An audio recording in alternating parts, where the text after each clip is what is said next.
This message is just for you. You are good enough. This is the episode for you.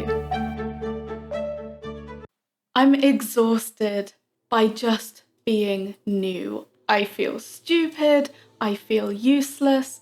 I hate not knowing things. What now?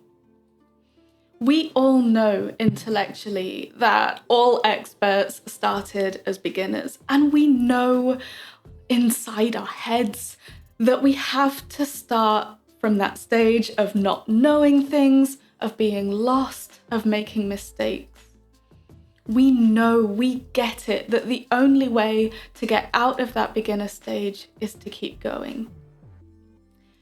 But my goodness, that doesn't stop it being hard. It doesn't stop it eating away at our confidence, especially if we're feeling a bit fragile anyway, and especially if it really involves putting ourselves out there. And so today, I just wanted to send you a few words of reassurance from one of my favourite books in the entire world. I wanted to start by sharing a quote from John Koenig in his Dictionary of Obscure Sorrows. It's a wonderful book and it has influenced my work, the way I speak, the way I live, so much. So I definitely recommend that you look it up. The book, the YouTube channel, or the blog, all of it is brilliant. He says, "It's fun to think of your favourite musicians back when they were just starting out. Setting up to perform on a street corner at a time when nobody had any idea who they were. It makes you wonder, if you'd been there, passing on the sidewalk as they played an early masterpiece, would you have noticed? Would you have stopped to listen?"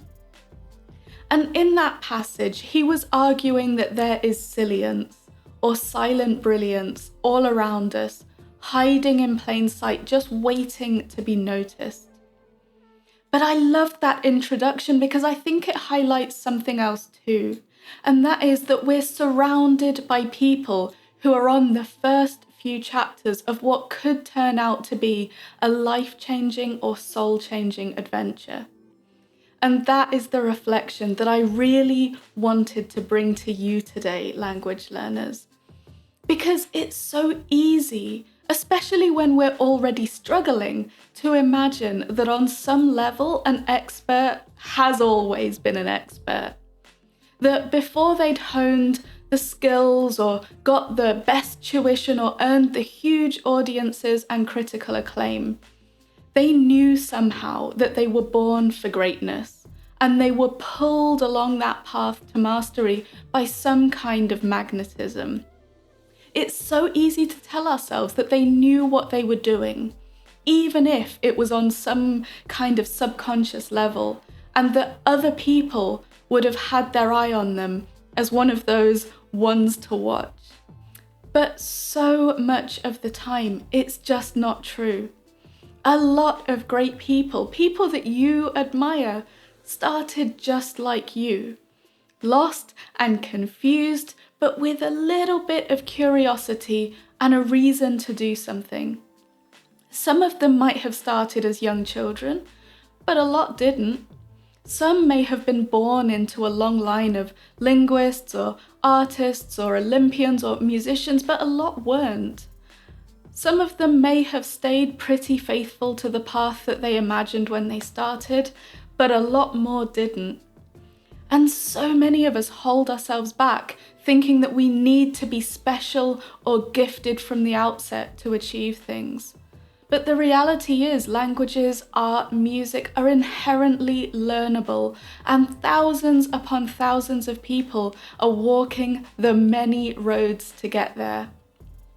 Having an innate talent might speed up the process a little bit if it's combined with a robust plan and plenty of consistent action. But even the people with innate talent start as beginners as anonymous faces wondering if what they want in life is possible.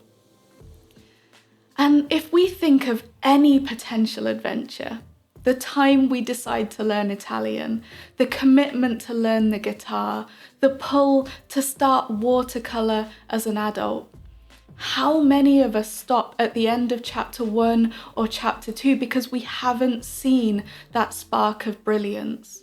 Because we're waiting for a sign that if we just work hard enough, we could be one of the greats, but the sign didn't come. What would have happened if we just kept going? So don't let being new put you off. Don't let being confused put you off, and don't worry about feeling lost. Because 5 years from now, people will be looking at you and wondering how you got where you did and whether they could ever do that too. Just stick with it, one step at a time, and you will make that progress.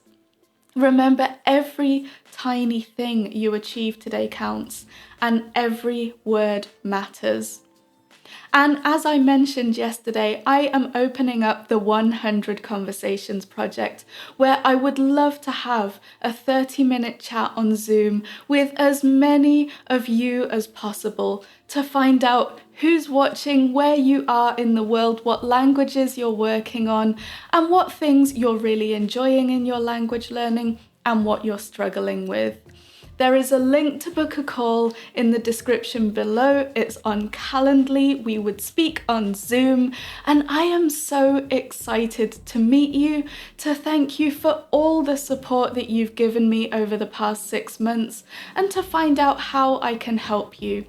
It's an opportunity to ask any questions that you've got, to share how things are going, and just for me to get to know who is watching my videos. I would love to hear from you. Book a call. They will keep going until I've done 100 of them. Have a wonderful day, and I will see you back here tomorrow.